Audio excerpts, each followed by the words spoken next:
Front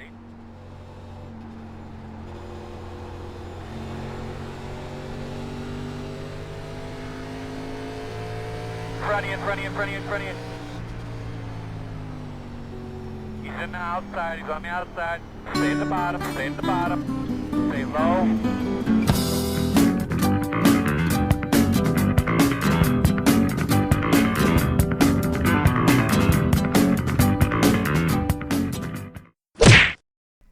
Hey guys, it's Joe Nathan here, and let's talk about how fixed setups ruin iRacing, or really why I don't like them, and how they can be improved, how iRacing can be improved, whatever, you guys know the deal, we'll get right into it. So the first thing I want to say is the iRacing fixed setups.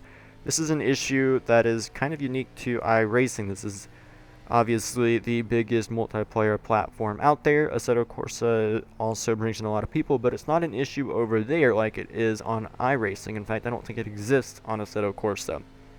So let's talk about why it exists on iRacing. First off, on the oval side of things at least, iRacing setups are very complex, complicated, and not easy to do. Oftentimes people say, I don't want to run open series because I didn't come here to be a setup engineer. I understand that because, well, when you look at the fixed setups on iRacing, they kind of suck. I mean, the best way to describe them is as if they updated the physics of the cars, but they forgot to update the setups for the cars, and now we're driving pretty much an outdated setup on a mod or an up-to-date car, and it causes problems because it doesn't handle like it used to, and it's like a broken setup. This setup right here for the National K&N Pro Series, Phoenix 08 feels like, well, it feels like a dump truck. It drives like it's got driving aids, like, not those kind of aids, but like steering assist or stuff like that.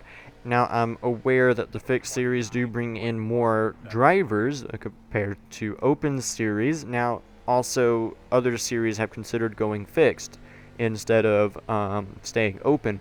That way they can bring in more participation. I think like the late model community has considered it, or at least discussed it, just to see if that was what the community wanted, because you're looking for participation. Sometimes you got to go desperate and make the setups fixed, so more people will be willing to deal with it. But that being said, does making the series fixed bring in more participation than if you made a better baseline setup, kept the series open, and made, again, the baseline setup more competitive and allowed more people to learn and understand what those settings do through iRacing tutorials or something of that nature? I think the better option, obviously, is the second one. I mean, when you consider the two, the fixed setup series seems to be the easier one, and the one that iRacing is more willing to do, or at least that's what it appears to be, as that's what they've done. And instead of like updating the fixed setups to make them better, oftentimes they really don't. And I think the community for sure would be willing to help make open setups for what were or what are fixed setup series.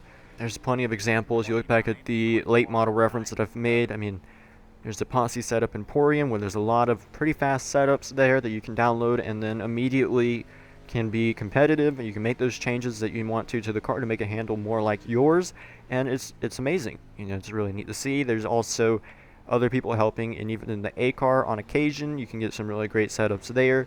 And I just think as a whole, you know, we could be more helpful as a community and promote more open racing, and iRacing, I think, will be a better racing service because of it. Anyways, that's it for me. I hope you guys enjoyed. If you have any opinions you want to share, leave them in the comment section down below. I'd love to know what you think. And until then, I'll see you all next time. Have a great day.